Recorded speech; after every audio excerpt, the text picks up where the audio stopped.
सर्वांना आता इलेक्शन वगैरे चालू झाले, सगळ्यांना माहिती आहे आपलं मतदान कार्ड हे पाहिजे। आता या ठिकाणी तुम्ही आपल्या गावातील मतदान यादी कशी डाउनलोड केली जाते डिजिटल, तर हे आपण या व्हिडिओच्या माध्यमातून समजून घेण्याचा प्रयत्न करूया। सगळ्या व्यक्ती आपल्या गावातील मतदान यादी ही काढणं जरुरी आहे। तर या ठिकाणी बघा मतदान यादी ही कशी काढली जाते। तर या ठिकाणी कोणी रॉयल मराठी यूट्यूब चॅनलवर कोणी नवीन असेल तर लवकर चॅनलला सबस्क्राइब करायला विसरू नका। आपण 2 मिनिटाच्या आतमध्ये मतदान यादी ही आपल्या गावातील डाउनलोड कशी केली जाते हे बघणार आहोत। चला सर्वप्रथम तुम्ही तुमच्या मोबाईलच्या सहाय्याने काढू शकता। तर या ठिकाणी सर्वप्रथम तुम्हाला यायचं तुमच्या क्रोम ब्राउझरवरती, मोबाईलच्या क्रोम ब्राउझर आल्याच्या नंतरला या ठिकाणी तुम्हाला सर्च करायचं आहे।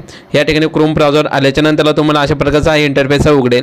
त्याच्यानंतरला ह्या तुम्हाला 3 रेषा दिसत आहे, या ठिकाणी याच्यावरती तुम्हाला क्लिक करायचं आहे आणि डेस्कटॉप साईट ही ऑन करायची आहे। ओके, छोट्याशा बॉक्सवर क्लिक केल्याच्या नंतरला तुम्हाला अशा प्रकारचा इंटरफेस हा मिळेल। तर याच्यानंतरला ह्या ठिकाणी तुम्हाला एक वेबसाईट ही टाकावं लागणार आहे। आता वेबसाईट कोणती आहे, तर या ठिकाणी तुम्हाला आपल्या डिस्क्रिप्शनच्या माध्यमातून वेबसाईट ही या ठिकाणी तुम्हाला भेटून जाईल। तर या ठिकाणी वोटर या ठिकाणी वेबसाईट आहे, याला क्लिक करायचं। क्लिक केल्याच्या नंतरला तुम्हाला हा नेक्स्टवाला अशा प्रकारचा हा इंटरफेस हा उघडला जाणार आहे। आता वेबसाईट तुम्हाला भेटून जाणार आहे।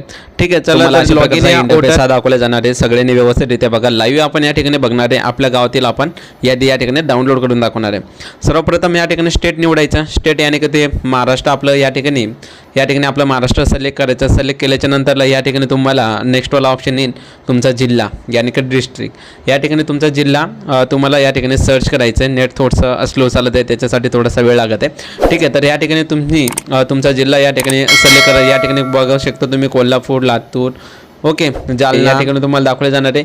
या ठिकाणी तुमचा जो मतदारसंघ आहे, आता या ठिकाणी जालन्यामध्ये मतदारसंघ आहे परतूर, वालसंगी, जालना, भोकरदन। तर या ठिकाणी जो पण मतदारसंघ येतो तर या ठिकाणी मतदारसंघ हा या ठिकाणी निवडून घ्यायचा आहे।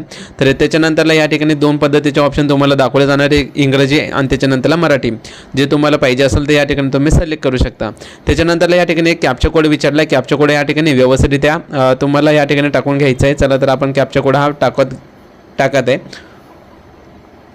कॅप्चा कोड टाकल्याच्या नंतर लगेच ओके, कॅप्चा कोड टाकला त्याच्यानंतरला सर्च ऑप्शन येतं। आता या ठिकाणी तुमचं गावाचं नाव टाकायचं आहे। जसं की या ठिकाणी तुम्ही कोणत्याही या ठिकाणी गावाचं नाव टाकू शकता, ज्या गावाचे तुम्हाला या ठिकाणी यादी काढायची। तर या ठिकाणी आपण एक गावाचं नाव टाकून घेऊया। या ठिकाणी तुम्ही बघू शकता आपण विरेगाव, ओके, तर या ठिकाणी तुम्ही बघू शकता भोकरदनमध्ये जो मतदारसंघ आहे त्याच्यामध्ये विरेगाव येतं। त्याच्यानंतरला खाली खूप सारे गाव आहे, गावची लिस्ट या ठिकाणी तुम्ही मतदान लिस्ट ही बघू शकता। आपण एक्झाम्पल घेतलं तर या ठिकाणी जनरल इलेक्शन विधानसभा या ठिकाणी 2024 या ठिकाणी तुमच्या ज्या गावातील यादी आहे तर या ऑप्शनवर तुम्हाला क्लिक करायचं आहे। क्लिक केल्याच्या नंतरला तुमच्यासोबत एक PDF ओपन होईल। त्या ठिकाणी बघा आपण जी आपले जे PDF आहे तर या ठिकाणी डाउनलोड होते। तुम्हाला लाईव्ह या ठिकाणी आपण ओपन करून दाखवते PDF। चला तर या ठिकाणी जे आपल्या गावातील PDF आहे अशा रीतीने तुम्हाला ओपन होईल। त्याच्यानंतरला या ठिकाणी तुम्ही बघू शकता तुमच्या गावातील जे पण व्यक्ती आहे त्यांचे नाव या ठिकाणी तुम्हाला दिसत आहे। तर अशा प्रकारे तुम्ही तुमच्या गावातील मतदान यादी ही तुमच्या मोबाईलच्या सहाय्याने डाउनलोड करू शकता।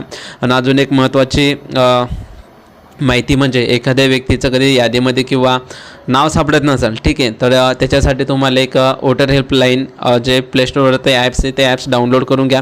त्याच्यानंतरला त्या व्यक्तीचं नाव टाकायचं, त्याच्यानंतरला एज वगैरे टाकायची, लगेच त्याचं सगळे डिटेल किंवा कोणत्या वार्ड क्रमांकामध्ये सगळी माहिती तुम्हाला या ठिकाणी तुम्हाला भेटून जाईल। लवकरात लवकर सर्वांनी व्यवस्थितरित्या मतदान करा। त्याच्यानंतरला अशा प्रकारे तुमच्या गावातील यादी ही प्रत्येकाने डाउनलोड करून घ्या। चला तर या ठिकाणी